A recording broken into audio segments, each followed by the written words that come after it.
as possible. We're always happy to help out in any way.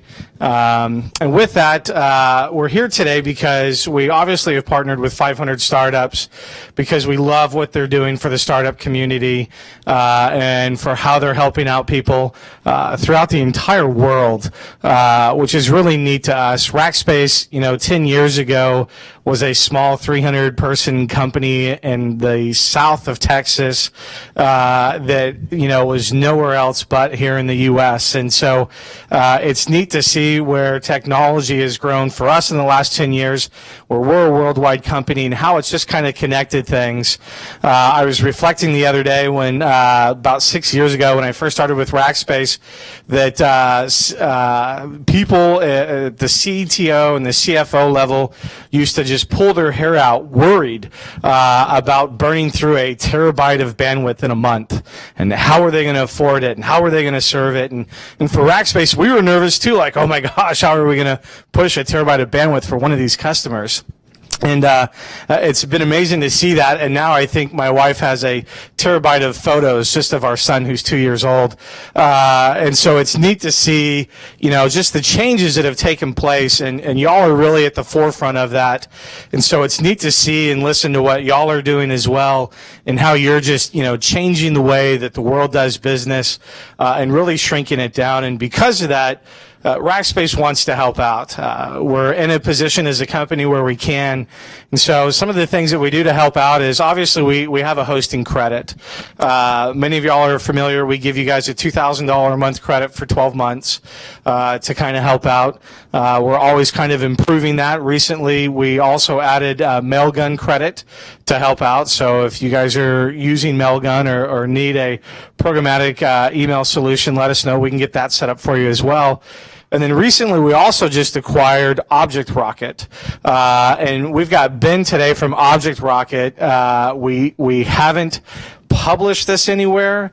It's not on a website or a Slick or anything like that, but we've got a discount code for y'all to use, Object Rocket. And if it's okay with y'all, I just want Ben to take a minute, explain the demo or explain how the code works and how you can access it now, but then also just briefly what Object Rocket does, because I don't have a clue. Way faster MySQL. No, Mongo.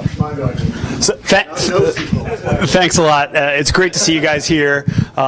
Rackspace is actually the first non-startup that I've ever worked for. So I'm a startup person, and actually Object Rocket, we're being handled like our own little division. We're 7 people right now inside of Rackspace, so we're a startup ourselves, and we're really happy to give back to the startup community because we're in a position to do it now.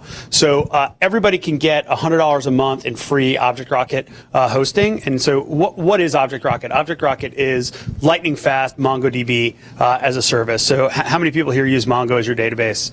Not a lot. Wow. That's pretty shocking. You should be, because it's much easier to develop on. It's really, really, really fast to write code to.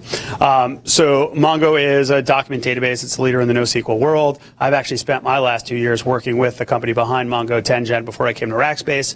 And we built everything from the ground up. We own our whole hardware stack. It's all SSD based, so it's super, super fast. And what we've done is, for startups, it's really attractive because we've taken the voodoo of scaling out a database and we've eliminated it.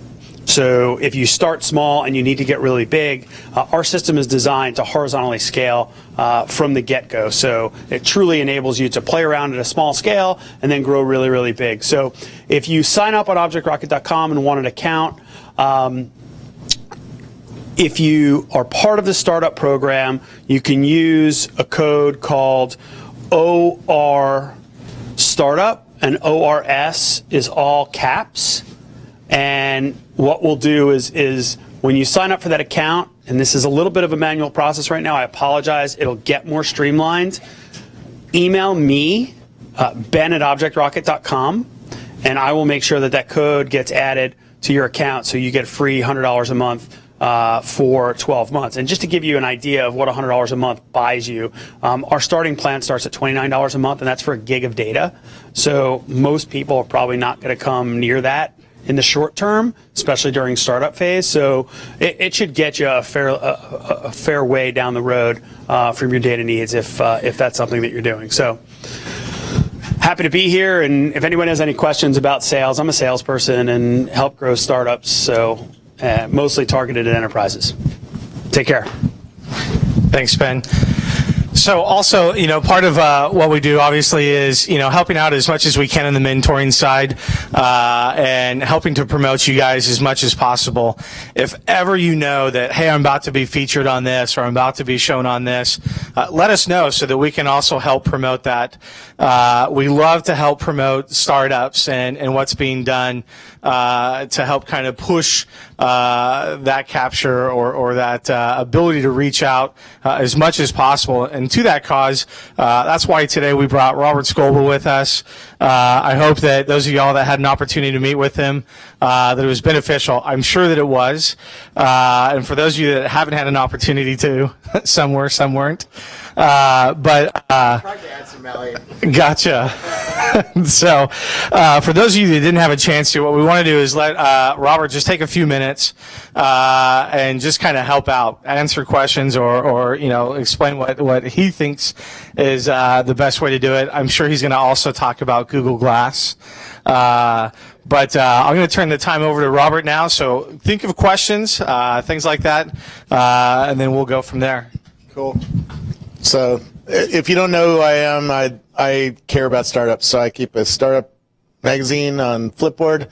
Already has 1,100 articles in just a month. That gives you an idea of the noise that's happening in the world of startups and how hard it is to get your message across. You're competing with 1,000 articles a month, really.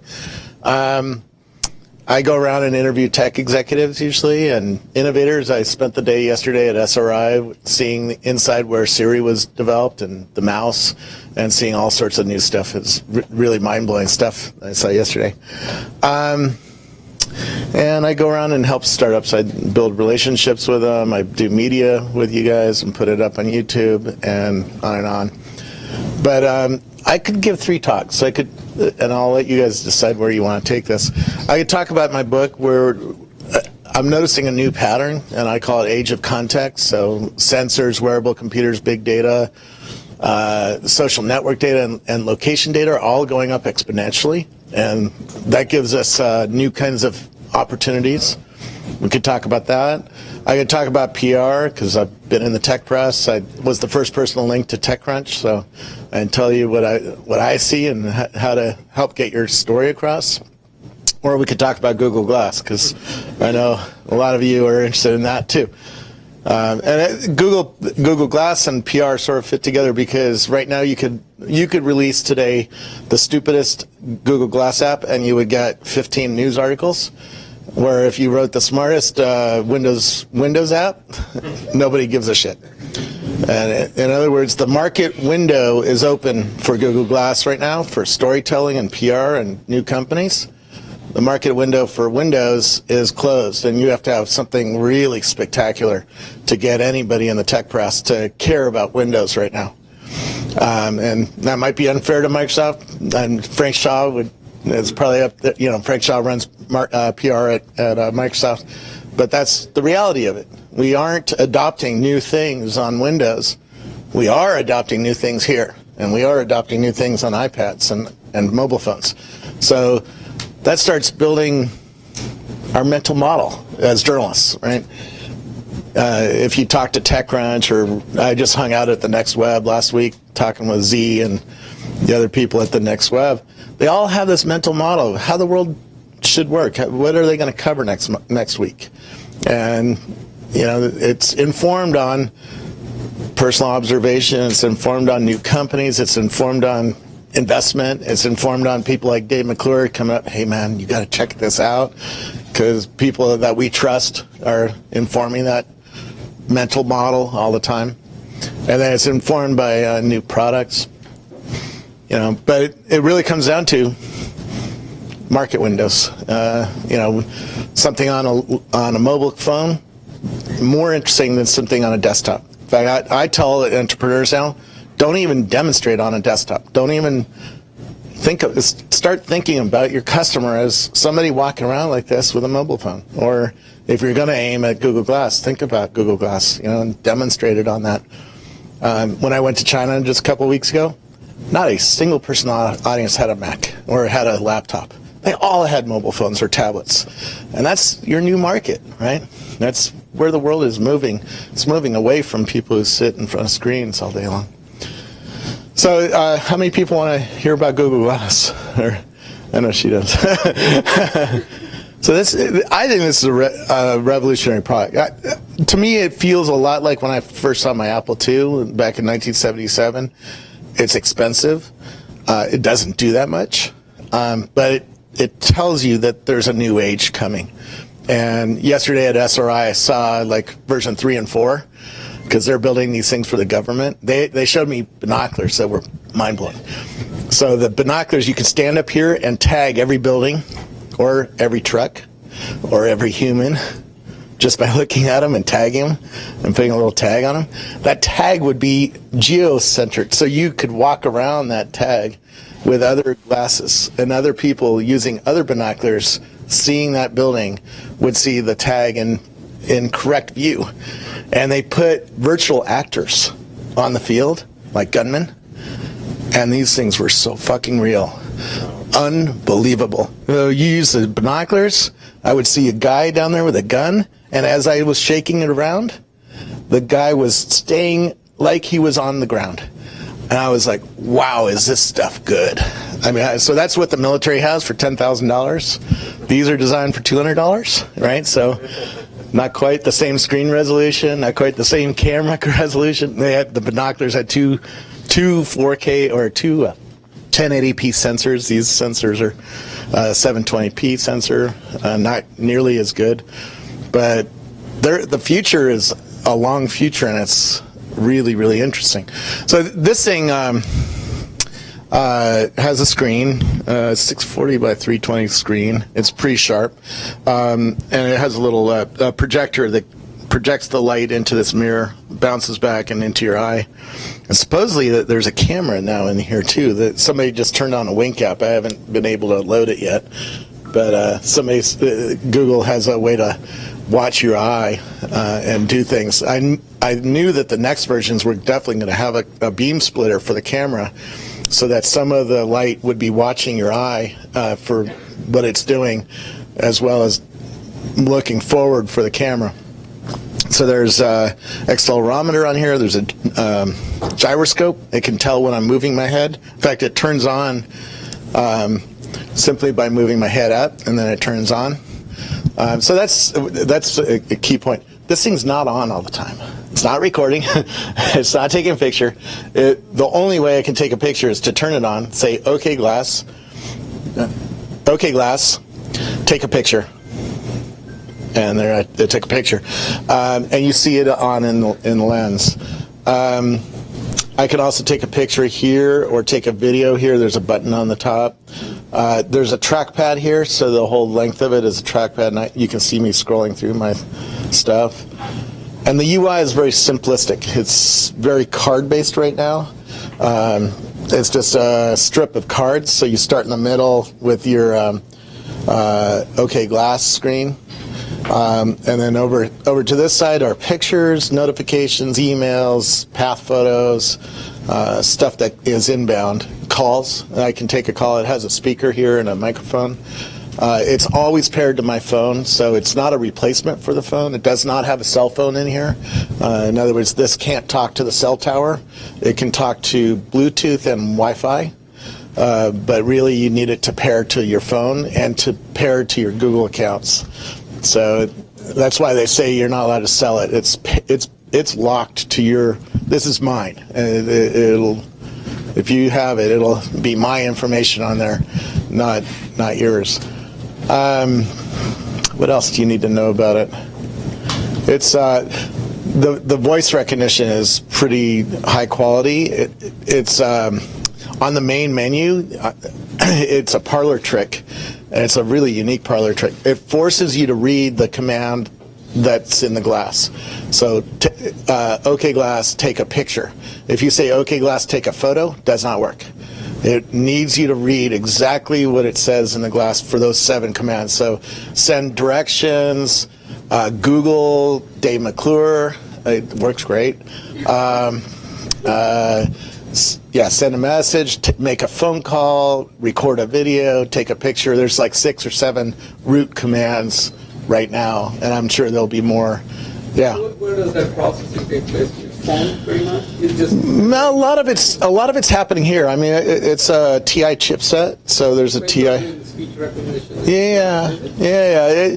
Keep in mind, Google's new speech recognition is cached. There's some taking place here and some taking place in the cloud. Like the basic commands are probably. The basic commands are built in the phone. They're hardwired into this. I mean, and it's so accurate. It's very accurate. Now, her voice didn't key in. I've found like 3 people out of 400 that it doesn't work with, and your voice is one of them.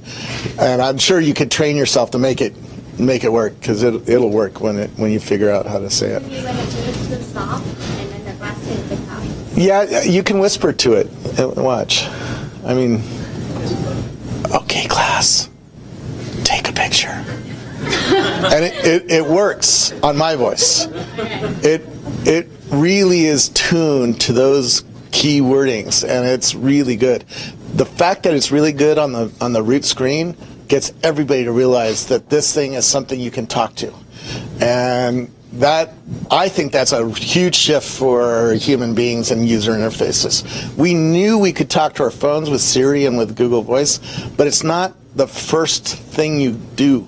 This almost forces you to talk to it at the first menu, and it reinforces that it works. Now, it doesn't work all that well when you say, like, okay, Glass, get directions to 25 Pinehurst Lane, Half Moon Bay, California. I got that one. A lot of time. Oh no, it didn't. It changed it to 225. It doesn't always.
X-ray machine. I couldn't play at tables with it on in Vegas. My wife won't let me wear it in the bedroom. And yeah, not too many other places yet.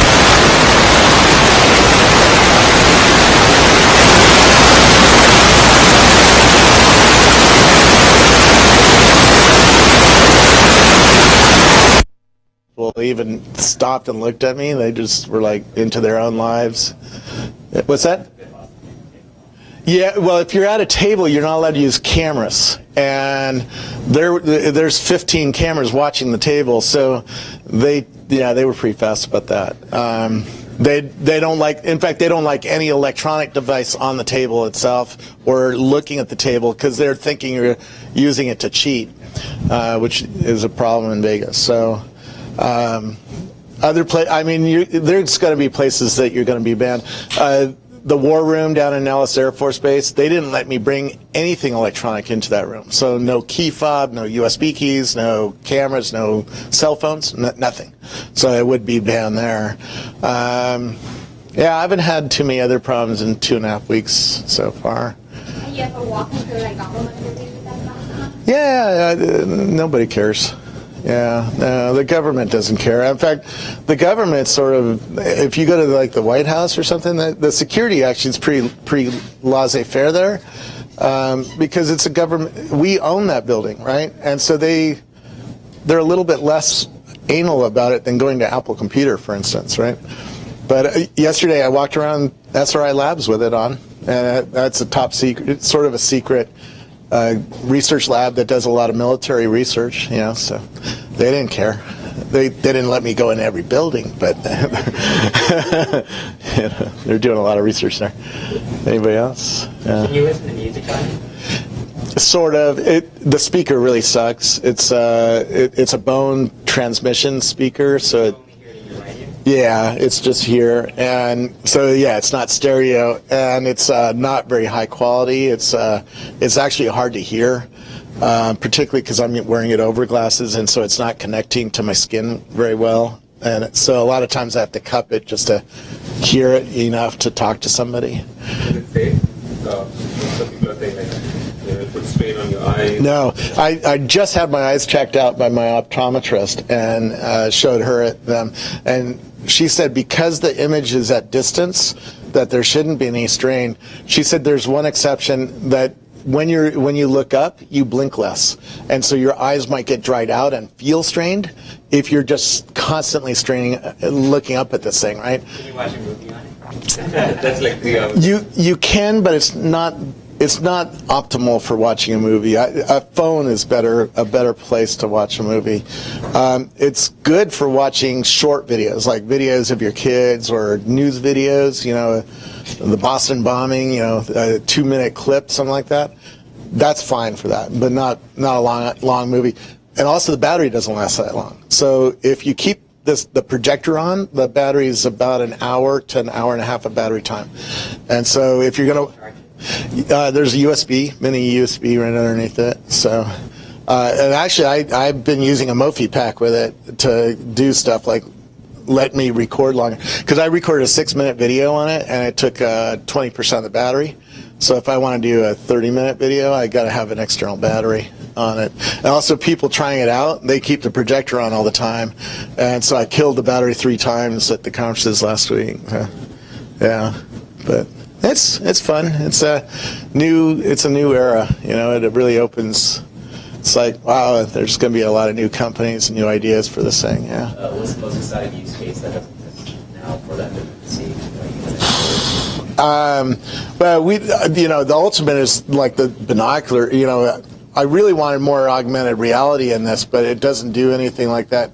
And now that I see the constraints of the cost, it's clear the product designers for this were constrained by cost, weight, and battery life, and freakiness, right? Because they said, in fact, they said they tested out the screen looking through it, and it reduces the human contact, and it freaked people out. It just wasn't good. And also it increased the distraction while walking around and driving, because looking through it is is not. It changes your vision. Where I'm never looking through this thing. It's always up here. And so when they adjusted it to my face, they adjusted it so I'm not looking through it. And they explicitly did that. They made a philosophical choice not to make it augmented reality because of that. I'm sure there's going to be competitors to this. I'm sure Apple and Oakley and Facebook and other companies, Microsoft has patents on them already. So I'm sure there's going to be competitors to this, and it'll be interesting to see the choices that they make for their products. But yeah, I want to look at like a logo and take a picture and then go buy that book or or get more information on it, or I want to look at a book and say ship that to my Kindle. Something like that. It doesn't do that. There's no apps yet for it. It's really limiting. It's like the Apple II. When I got the Apple II, it came with 2 apps, like one game and one recipe app, and it was like really lame. And then everybody had to build software over the next 5 years to get that thing to really do something. And that's how it feels right now. I've already gotten the New York Times app. There's a Twitter app. There's a Path app. Today there was a guy who did a wink app, so you wink your eye and it takes a picture. I don't know how well it works. There's a question of whether that actually is a real app or not. Yeah. So have you been able to install any apps? Yeah, I have the Twitter app. I can tweet, but the apps are really lame because everybody outside of Google just got them in the last two weeks, and most people who bought it at Google I/O still haven't gotten theirs. Right? They sold 3,000 at Google I/O, and they're only handing out like 200 a day or less. So it's going to take them a while just to get through the people who paid $1,500, and they're not going to ship to the public till next year. So, yeah. So how do you install apps? On your phone, you go to the store on the app and you install it. And then it just transfers it over. Mm-hmm. Yeah, it just starts showing up here. Yeah. You take a picture and tweet it right now? Yeah. Not with iPhone, right? I have an Android phone that I paired it to. iPhone doesn't let you message or text, but it should let you tweet. The data part of it should work fine. It's the hooking up to the cell phone part of it that's sort of. It works with iPhone as well, but it's missing texting and messaging. Yeah, because that relies on hooking up to the software on the phone, and it's a little bit behind. Yeah. Anyways, I'll let you try it out afterwards. So the thing that.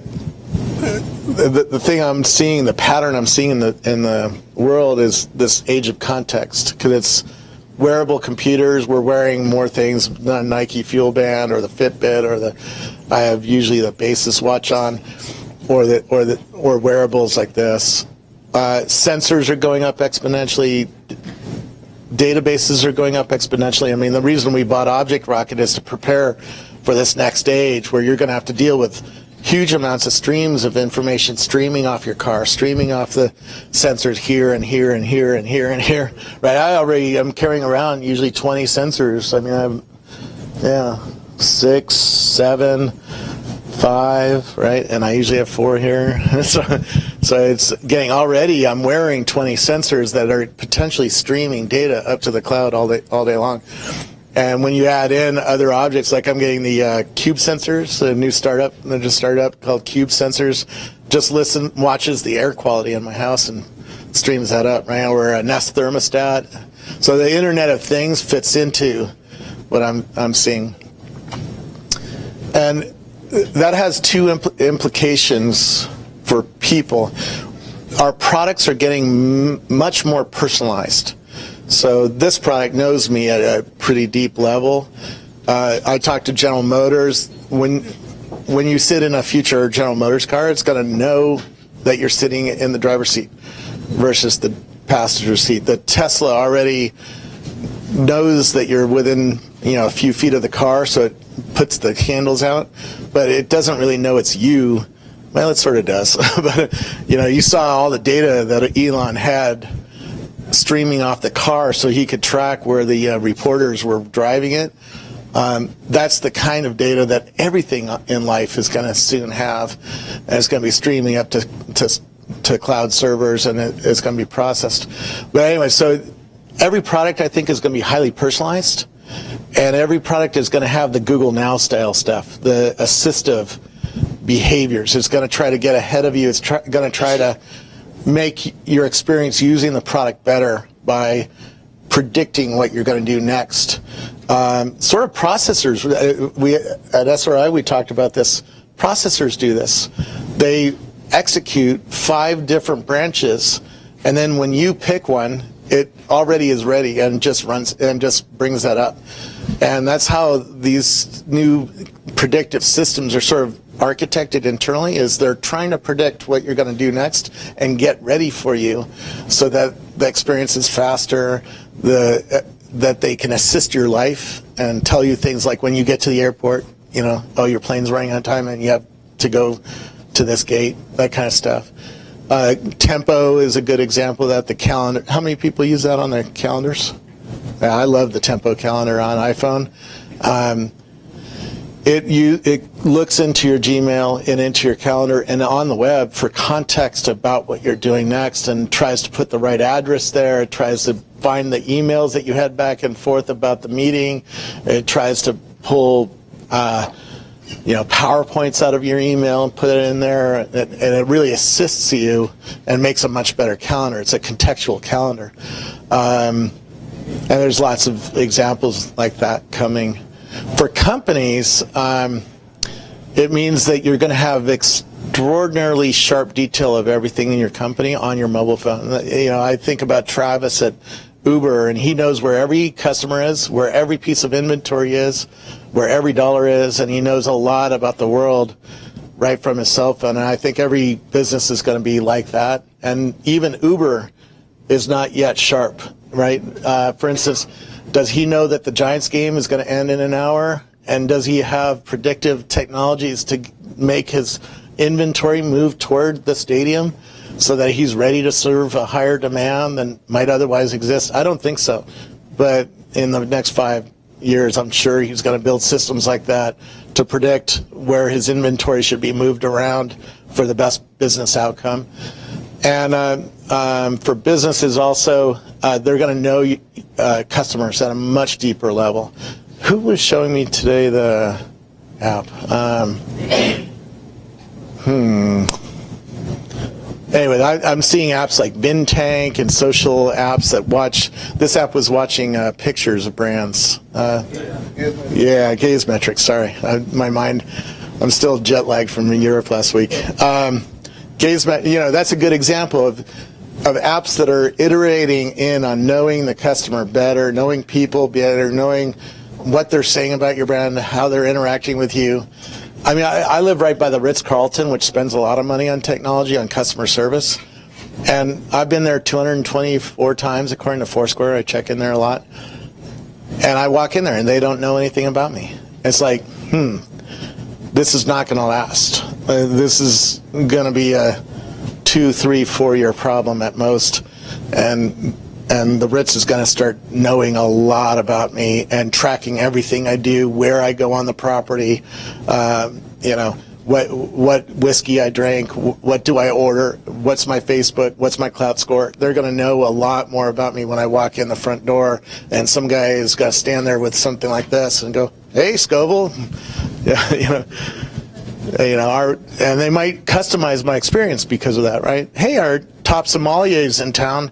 He's giving wine tastings in the wine room. You want to go join him? And because I'm a valued customer, they put me on that track, right?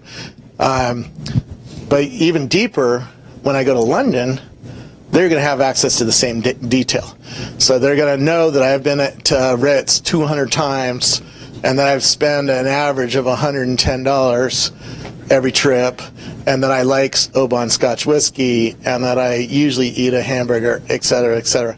And so they're going to be able to serve me much better when I go around the world, right? And this is, Facebook's working on this kind of stuff. Lots of people are. I mean, the more I have this, the more I see that this world is about to shift from an advertising world to a commerce world, where I want to ask it, get me a better experience. You know, I want Mexican food right now. Get me a place and direct me there. And Google's going to get a 50-cent affiliate fee, and the restaurant's going to get a customer, and I'm going to get a burrito. Right.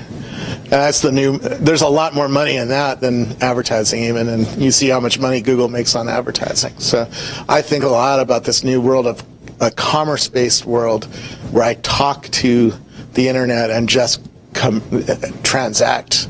You know, almost like Minority Report, but I think far more interesting. You know, because it's not just showing me ads; it's actually helping me live my life and get a better experience. Yeah. So, if you have a picture or something like that right now, can you, instead of you share it like on Facebook or Twitter, can you save it in your Google Drive or something? Well, when I take a picture, it automatically goes to Google Plus. Okay. I wonder why that happened. Oh, Google is addicting me to their services. So it automatically goes to Google Plus, and I'm sure there's going to be a Facebook app that does the same thing. But unlike on my phone, because I have Facebook and Google Plus doing that on my phone already, when I take a picture of you, it automatically uploads. And you can turn that on. It's a setting on both settings, right? But it takes a little bit of a battery life, right? Because if you're taking a lot of pictures, it's uploading that to the cell tower. It also takes a little bit of your data allotment. So if you have 2 gigs a month of data and you're uploading 2 gigs of photos, well, you're going to hit some sort of limit. I've hit the limit a few times. So now on these, I'm like, am I going to put the Facebook app, am I going to turn on the automatic upload for Facebook and Google Plus? I don't know, because there's a battery cost here. Can you choose like, there's some document you read and you like, plan to take a picture, upload this one? Not yet, but that's the kind of apps that I would expect to be developed, right? That you look at a book or a product or a barcode. That seems pretty automatic, that you're going to do that kind of searching, and Google Goggles kind of searching, or QR code search. In fact, the way you pair this to your phone is to look at a QR code on the phone, and it automatically pairs. So you already have the affordance that this works with QR codes. It's just there's no apps for it yet. It's really early and unfinished in a lot of ways. But I certainly expect that I'm going to look at, like, I have to fill out a W-9 form, look at the form, and I can send it then, something like that, But certainly you don't want those public on Facebook or Twitter. You just want to send it to someone, right? I don't mind I don't want to spam the crap out of you. One thing I've noticed, I'm taking 5 times more photos with this than I did with my cell phones, because it's always on you all day long, and it's really easy to take a picture, right? And so it increases your photo volume goes way up, and video volume goes way up on these. I don't want to spam the hell out of people who are listening to me on Google+. So I'm being very careful about what I put in public. On Path, I'm being a little less careful because I never used Path. And now I'm using it for Glass, and I have 150 friends there that are, if they get spammed, they just unfollow me on Path. They can still follow me on Facebook or Google+ or Twitter, right? There's less of a social cost of spamming the hell out of them. But it goes into a private area, and then when I get on my laptop, I can share a bunch of pictures all in one post and say, here's my day at 500 startups, for instance. And that's what I'm going to do tonight. So, yeah. About the part of security. Yeah. So, for example, how this glass is common everywhere, and a hacker hacks through the glass. How are they going to get access to your glass? Let's assume that it's now What? No. How are they going to get some code to run on my glass through Bluetooth? It's what? How do you get malware on the glass? There's no email application yet. There's no. I would have to hand you my glass. You would have to hook it up to a USB key, and you would have to put code on here. It's like a buffer exploit, like the Bluetooth link, or there's no vulnerabilities from the if there was, your fucking phones would be all hacked. I mean, you know, how do you get code on this thing? There's no way to get code on this thing unless I take action. Now, if you send me some, like if you say, oh, this is the coolest Wink app you've ever seen, and you have a virus there or something, some malicious code in the app, now you're talking. But this thing, the battery life only lasts an hour. So if you're going to turn it on and do shit with it, I'm going to notice that. I'm going to notice that if you're taking control of my UI and doing anything, you know. In other words, I just don't buy into the fact that you're going to hack these things that easily. You know, you would have to do something really brilliant to hack this thing and not have me detect that it was that you're there somewhere in that loop. Because if you start turning on sensors and lights, I'm going to go, man, this is weird, and I'm going to take it off. I'm going to reset it, you know, because I can reset it like that, right? So. You're assuming it's on you all the time. Yeah, it's always here. So you know, Phone and that could talk to each other without being that. They could. Without being on you. So They could, yeah. Bluetooth, you can transfer data. So. Yeah, but you got to get me to do something to add an app.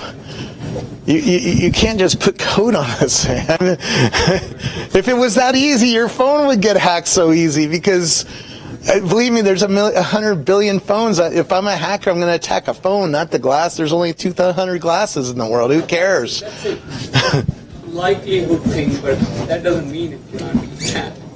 Everything can be done. I figure if you throw... you know, If it has a really good use case, so you can hack. But if you start listening to the camera, the microphone, or turning on the camera, it's going to kill my battery. And when this thing starts taking 20 minutes on my battery and I see it go, I know something's going on. The user's going to know there's something that you're running something that you're not supposed to be, and I'm just going to reset it and get rid of all code and go back to clean state, right? And now all of a sudden I'm going to get an hour and a half again. And it's like, okay, you know. I don't think you're going to be able to hack this very efficiently because you don't have physical access to it. If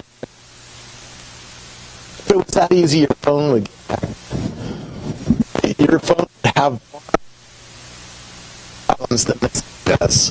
And by the way, the microphone on this is better. The camera's better on this. What's that?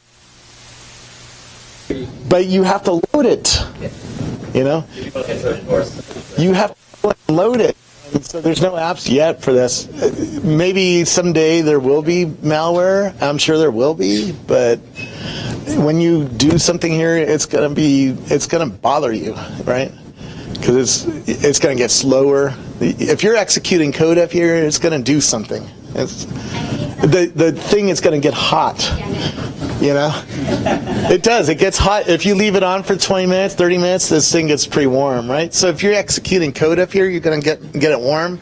My battery's going to die, and I'm going to notice it. If you keep sending pictures through my phone data plan's going to go nuts, and I'm going to go, what's going on?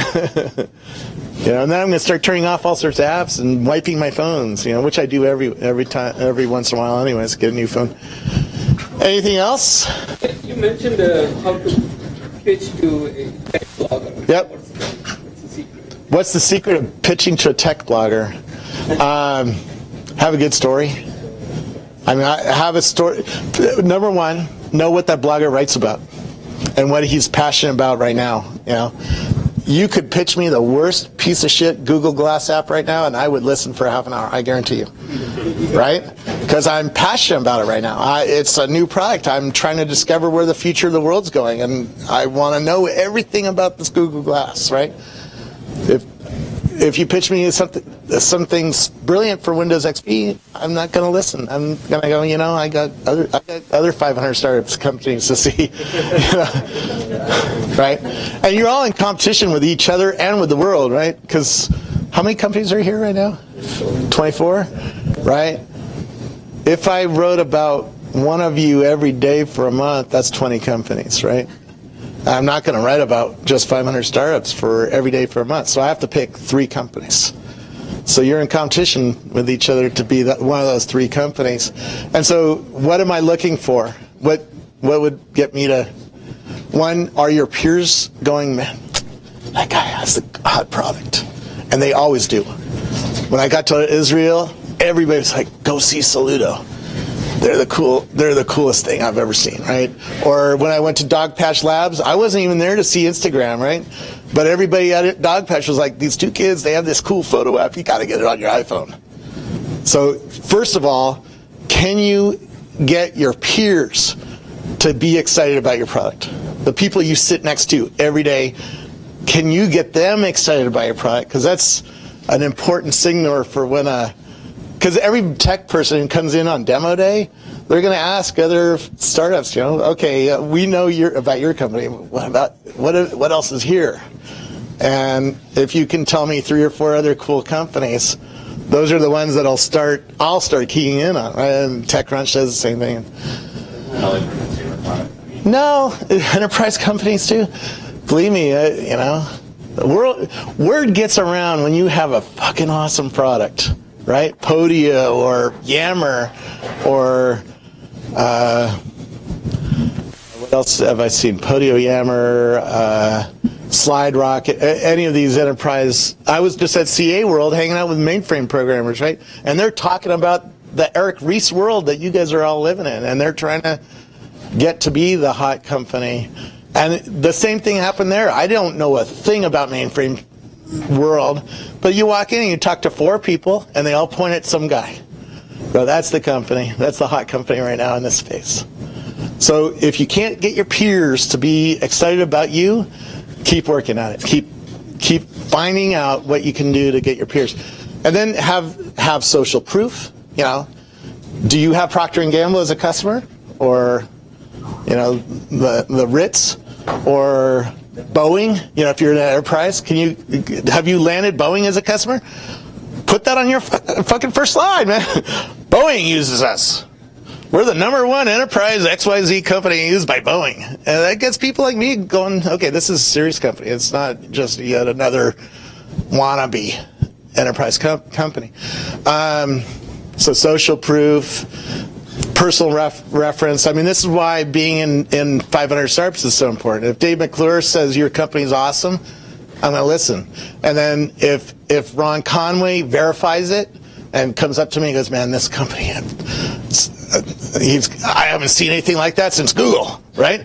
That's what you want Ron to say. If you can get Ron to say that, which is hard, but if he says that, everybody's going to pay attention in the Valley. I go, man, I got to see this company. I got to stand in line and wait for him and see this company. What else? How else would you pitch? Have a strong story about your strengths. Be able to explain what makes you special in 1 minute.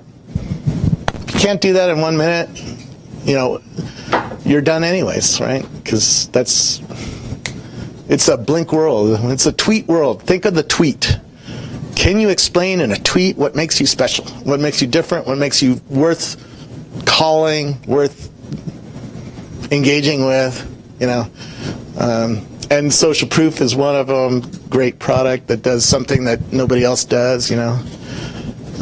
Like if your Object Rocket. What was the Object Rocket pitch? It was like 10 times faster, right? Yeah, I remember that pitch. 10 times faster. MongoDB, I screwed it up. Google, I got it in 30 seconds, right? Because I had a NetMeeting website back then, so Yahoo never listed me. That's why I never liked Yahoo. Screw them. Alta Vista listed me #1 because I had the #1 net website, and my friend was #3, and there was a porn site #2. Google comes along, I try Google, I'm #1, my friend's #2, no porn. Boom! In 20 seconds, I switched from Alta Vista to Google. It was a dramatic and apparent 20-second pitch, right? Akamai. They don't even need. One of the guys who turned them down for funding told me this. Bob Ackerman told me that he turned them down. He goes, I turned them down because all they said on their slide was, "We have the algorithm." He goes, I didn't know that they really did have the algorithm for making the internet work faster. But that was their pitch. We make the internet work faster, and we have the algorithm, and you have to pay us to see it. We're not going to show it to you. You just have to believe us. Other investors believe them, and the company's big. Yammer. It's Twitter for the enterprise. Boom. I don't need to hear anything else. I get it. Salesforce Chatter. Facebook for the enterprise. Now it's Facebook and Twitter and a little bit more. But it's understandable instantly. And so pitching me is partly knowing what I care about or what, Z at NextWeb wants to hear. Knowing what we write about, knowing GigaOM writes about big data a lot and has a conference, right? And knowing who covers what and who cares about what is important, because then you'll customize the pitch to them to get them to listen or get them to engage with you a little bit more. Where else should I take that? The real problem is getting through my email system. So I have 6,000 people waiting right now, companies who are like, can you cover me? Can you cover me? Shut up. You got to get through that. So how do you get through that? If Tiffany calls me and says, you got to cover these guys because they just spent $20,000 with Rackspace, I told her no this morning on one, right? But it's a lot harder. It's a lot harder. If Dave McClure calls me and says, man, this company is the coolest company I've ever seen, boom, gets to the top of my list, right?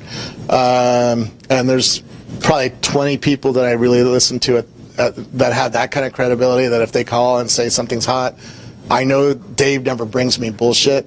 So every time he does do that, it's always a great company. And Ron Conley does the same thing, Jeff Clavier, Marissa Meyer. There's a whole range of people who are looking for interesting companies and will signal to you that that's good. Go see them and spend the time, wipe your calendar, get rid of all the other ones. That's the real deal. That's why I went to SRI yesterday, right? Hanging out and seeing what they're working on. That's where Siri came from, right? That's where Tempo came from, and there's a new company called Dusty. Dusty I'm not so sure about, but this Tempo is the real deal. Siri was the real deal. So they brought me 2 real deals in the last 3 years, and so I'm going to listen. I'm going to go there and spend a day. Does that help? I guess. I don't know. It's hard.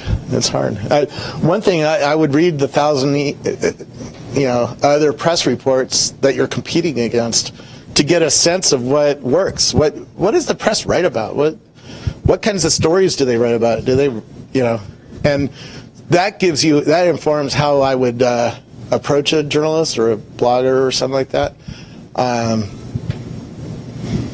Anyways, that's the surface level. And then we could spend hours talking about tactics. How do you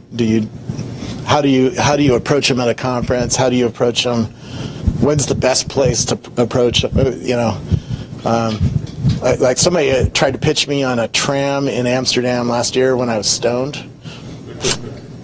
I don't remember that company. What's funny is my friends who were with me all thought it was funny.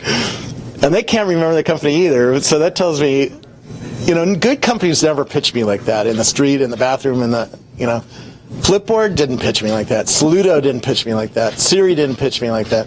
It was always a personal reference from somebody else that I trusted.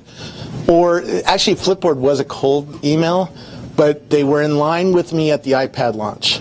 So I knew that they were passionate about iPad, and they knew I was passionate about iPad, and they demonstrated that in the email without pitching me. They did not tell me anything about their product. They just said, we were in line with you, you saw us, we saw you, and we think we have something that you need to see.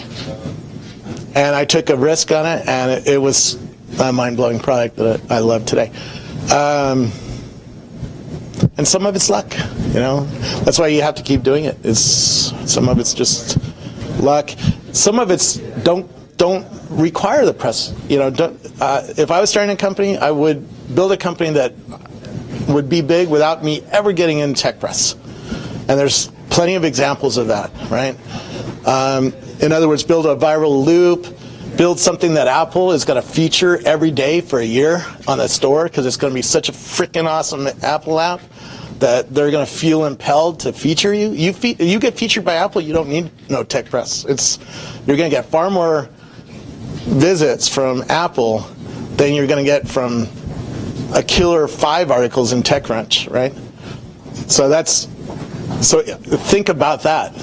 Can I build a company and a product that does not need TechCrunch, does not need venture capital, right? Because like Linda Weinman told me, the best thing she ever did was not take venture capital until late, because she kept all her equity and she got a shitload of money because they wanted her. She said, I didn't need the venture capital. I was making tens of millions of dollars a month on my own. I bootstrapped this over 17 years, and GoPro told me the same thing, right? They had a great business, all bootstrapped on less than $10,000. And then they took venture capital because then they wanted to really ramp up, and now they took $200 million from Foxconn and 50 from a group of people. But the VCs came to them and said, please, you have the best business we've ever seen for cameras. Can we put our money in you, right? In other words, play a different game than everybody is expecting to play, I guess. Does that make sense? Make me come to you. That's the best PR, actually. When I am impelled to come to you because you have a hot product, that's the best. If you have a great glass app right now, I'll come to you, believe me. I will do anything to find another great glass app right now. Cool. Good luck. Go change the world. Thank you, sir. All right. Thanks, Robert. So just to close, if you guys need anything again from us, let us know. We're always happy to help. I'm now selling Tiffany's email address for $100 a pop, because apparently that's the way to, no. But honestly, if you need anything, reach out to us. We're happy to help out in any way that we can. Stick around. So I have it under good authority that the pizza and beer is supposed to get here shortly around 4 o'clock, between 4 and 4:30. I'm sure you'll smell it as soon as it gets here. So once that gets here, come join us, talk with us, and hit us up, ask more questions. I'm sure we'll get Robert to stick around for some beer and pizza as well. But again, anything we can help out with ever, let us know. Startups at rackspace.com. Rackspacestartups.com is where you'd go to get the items that we offer to the folks here at 500 Startups. Which is the free hosting, mentoring as you need it. Let us know if it's tech folks you want to talk to at Rackspace, C-level executives, marketing folks, partner folks, anything like that. Let us know. And then again, if you're doing anything big in the news, let us know so we can help promote it as well.